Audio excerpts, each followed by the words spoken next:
America, for all that we have endured, for all the grit and hard work required to come back, for all the tasks that lie ahead, know this: the shadow of crisis has passed, and the state of the union is strong. The shadow of crisis has passed, and the state of the union is strong. And he referred to, 15 years ago almost, the attacks of 9/11. The shadow of crisis has passed. Nice spin of a phrase. The state of the union is strong. Is it strong for everyone out there? That's one of the big questions that a lot of Americans are trying to answer this morning that the president posed last night. With us is a guy who's been around a president or two. One in particular, President George H.W. Bush. He's a former speechwriter for President George H.W. Bush. He is a professor at University of Rochester. He is one of the premier writers in the country in terms of being authors of baseball books. And we're talking about a guy that is one of our favorite guests on this show, Curt Smith, who joins us this morning on the Gary Sutton Show. Curt, great to have you back. Good morning to you. Well, Gary, I appreciate the invite, and great to be with you. And a belated Happy New Year to you as well. Thank you very much. I appreciate it. And to you. Thank you. And you heard the opening remark there by the president last night. Did you have a chance to watch the speech? Yeah, well, I had my bedpan clean and empty, and so it was right next to me. But it's a lovely phrase that you, soundbite that you just used. I'm not sure exactly what country he was alluding to when he talked about the State of the Union being strong. Nor do I think that the crisis is past is even remotely true, assuming he was talking about America.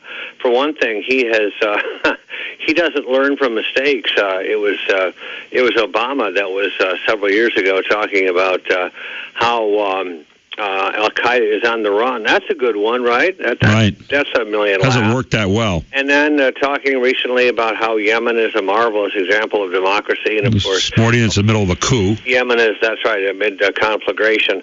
So he's worth a million yucks, and sad to say, all at the expense of the United States.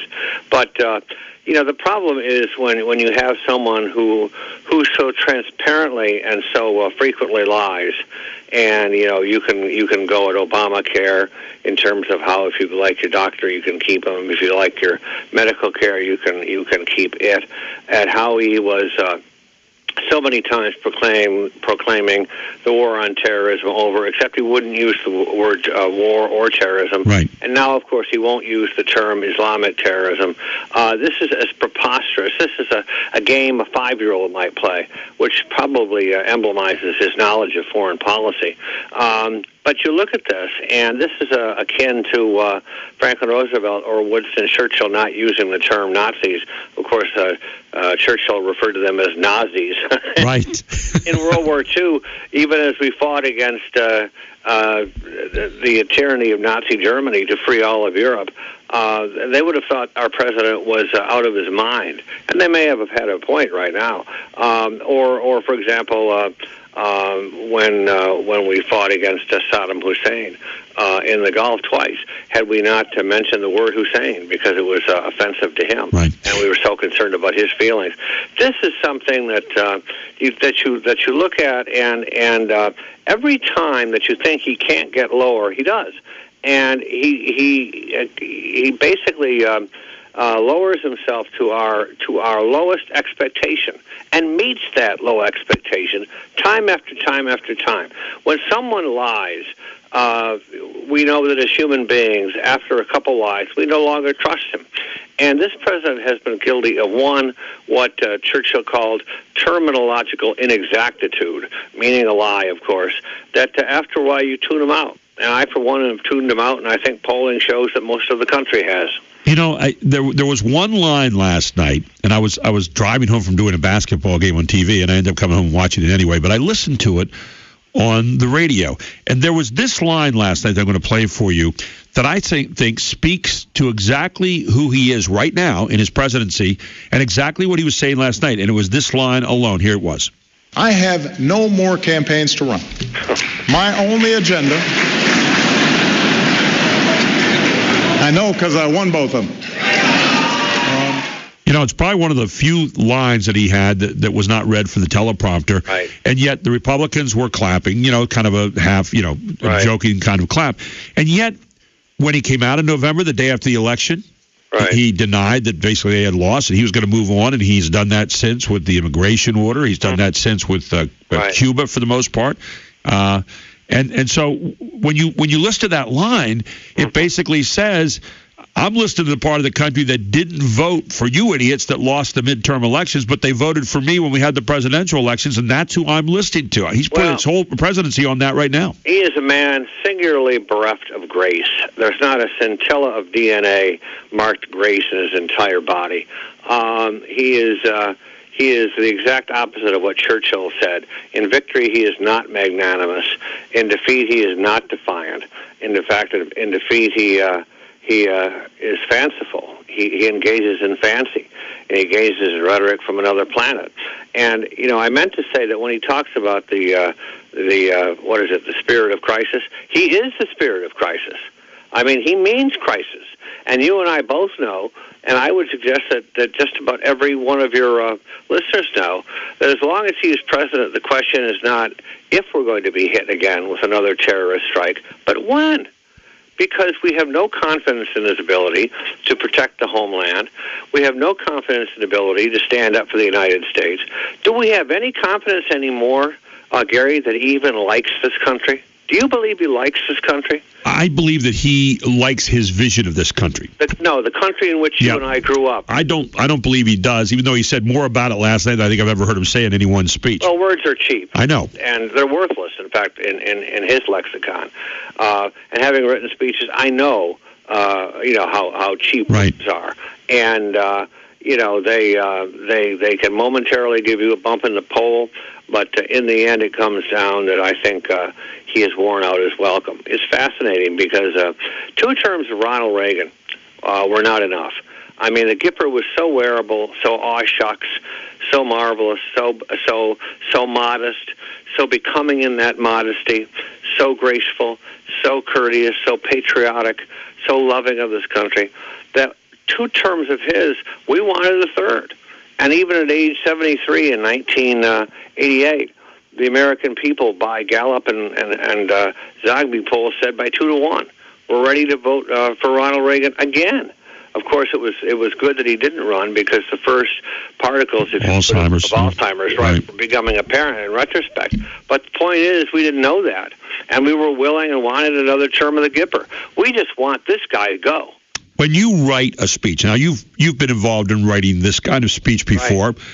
Tell us just a little bit, if we get a little inside baseball here, which is a good term for you because you write some of the best baseball stuff in the country. Well, thank you. What do you try to do? What's the process you go through? And I probably ask you this before each year, but I'm going to ask it again. For a lot of people that get interested in, what are you trying to do? First of all, is a State of the Union address necessary? And second of all, how do you go about doing it and setting it all up and all the various checks it goes through? Well, it's necessary because it's a part of American tradition, and it's one of the few traditions Obama hasn't incinerated in 6 years. After all, George Washington began it. He didn't do it. He didn't do it orally. He didn't do it vocally. But he did do it. He did do it in terms of a written State of the Union, and it's been given every year since. So it should continue. But it's not necessary except for that. It is allegedly the night that America, and particularly official Washington, comes together to sing "Kumbaya," not to be Republican or Democrat, but to be American. That's a lovely phrase, but it's all fallacious. It's all a lie. The State of the Union is the most partisan, by far, overtly partisan event in official Washington each year. If somebody came to us from another planet and they didn't know the party of the President of the United States, you could tell, or let's say they did know the party, you could tell which congressmen were Republican and which were Democrat, because the Republicans were sitting, with their hands underneath their backside, and the Democrats were jumping up and down like jacks in the box. And it's hypocritical, and it's a terrible assignment for the writer, I can tell you. The first thing any speechwriter does, if he's smart, that gets the State of the Union, is immediately develop a case of beriberi so that you can't write it.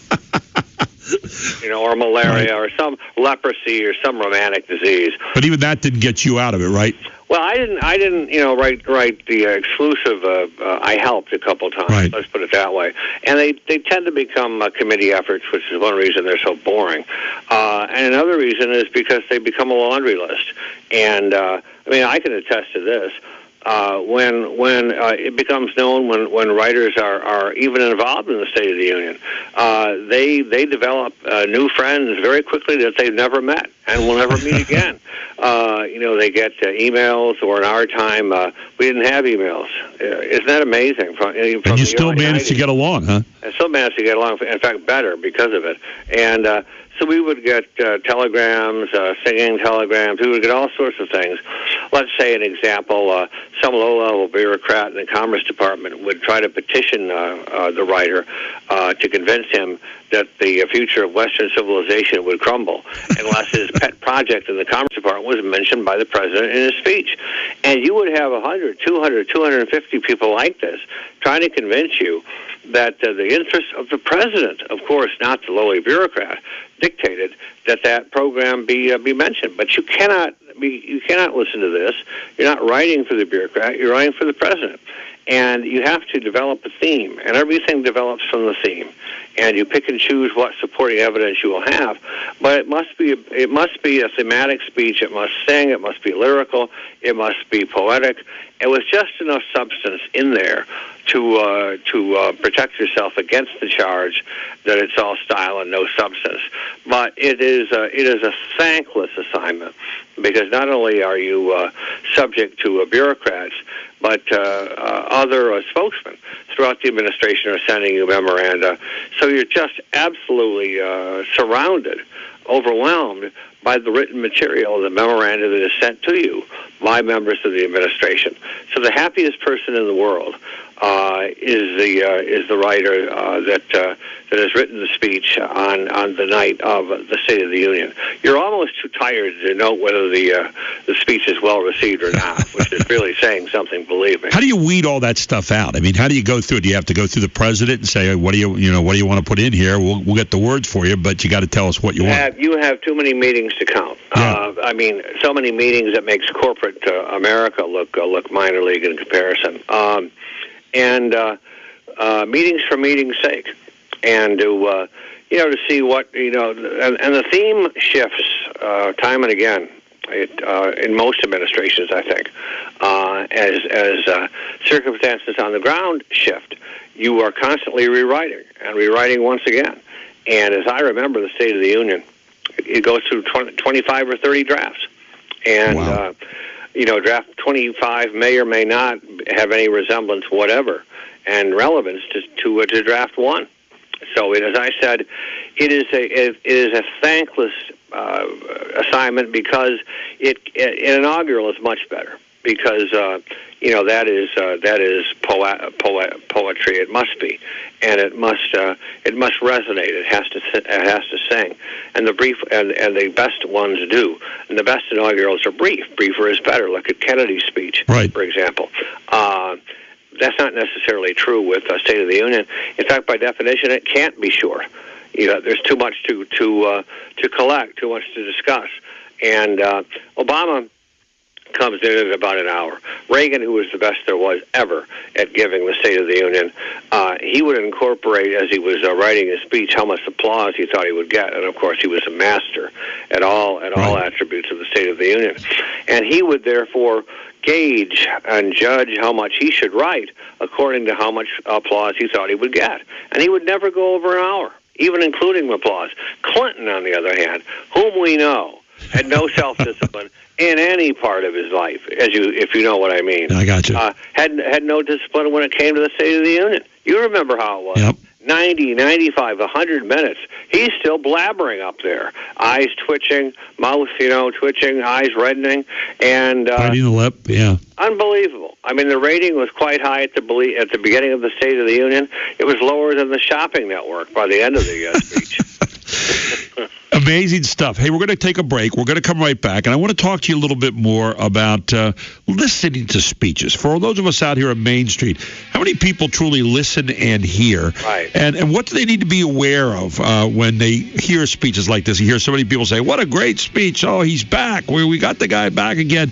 As a person that writes those and has to have those delivered by a president, how do you feel about that? We're going to come back and ask Curt Smith that question when we return here on the Gary Sutton Show on News Radio 910 WSBA. The verdict is clear. Middle-class economics works. Expanding opportunity works.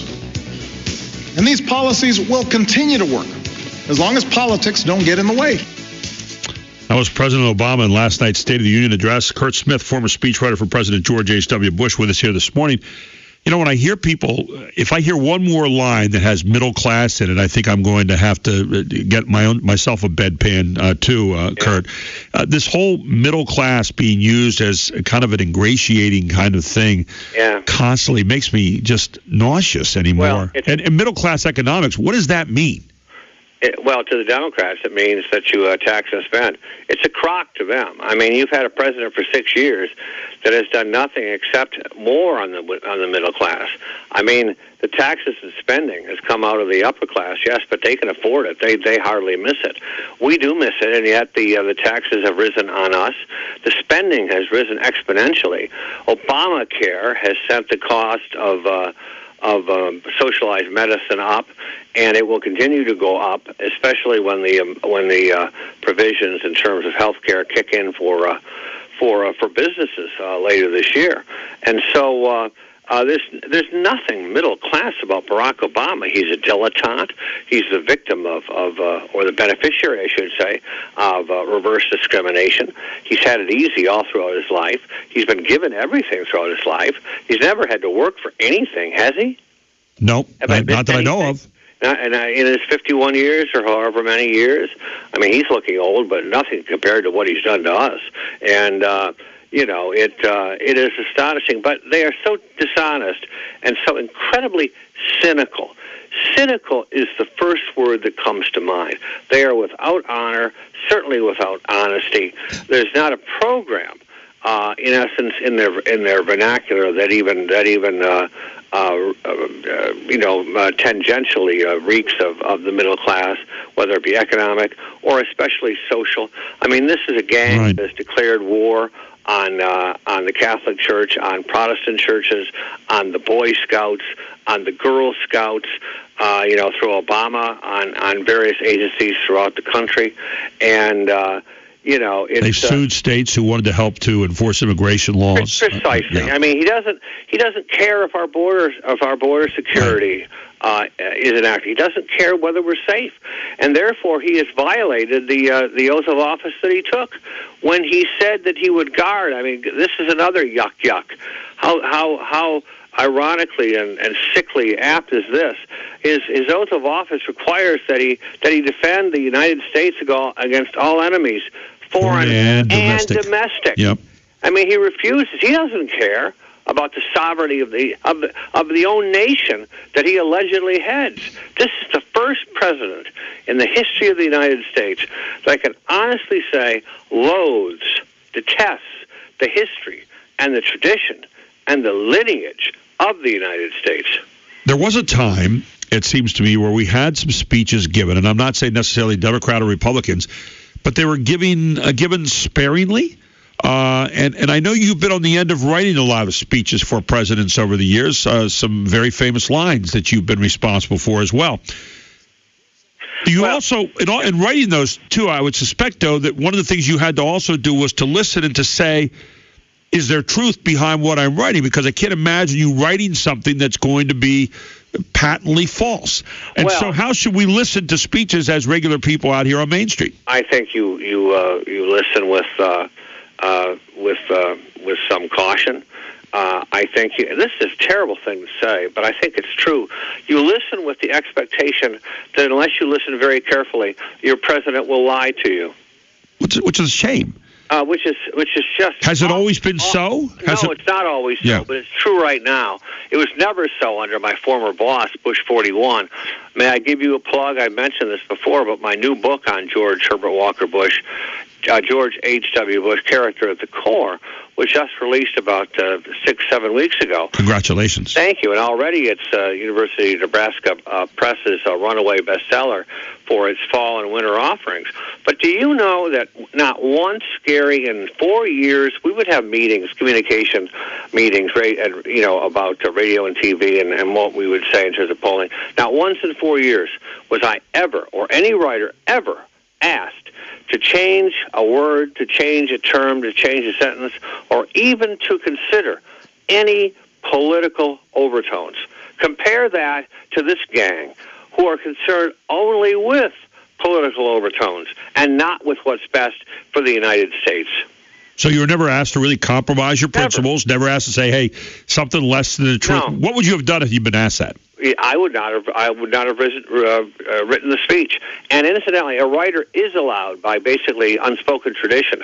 If, for example, your conscience does not allow you to write a speech on civil rights, for example, or on the environment, you can say so and be excused. But you can't really do that more than once or twice, or they'll be looking for another speechwriter. But all of us have speeches that we disagree with substantively. My point is, though, in terms of ethics and honesty and looking out for the policy, the substance, not the sheer politics, we never were asked to compromise. This, by contrast, is the most cynically political president, I believe, in modern American history. Curt, it's always great having you on the show. I always kid you. I say you need to learn how to speak your mind sometime, but I always appreciate your honesty, and I look forward to our next time very soon. Well, I'll keep trying to learn, all right? And again, the book out there, so people can check it out at the bookstores? George H.W. Bush, Character at the Core. And we're going to check that out ourselves. And thank you so much for being with us today, Curt. Take care. My pleasure. Thank you. Thank you. Curt Smith, former speechwriter for President George H.W. Bush.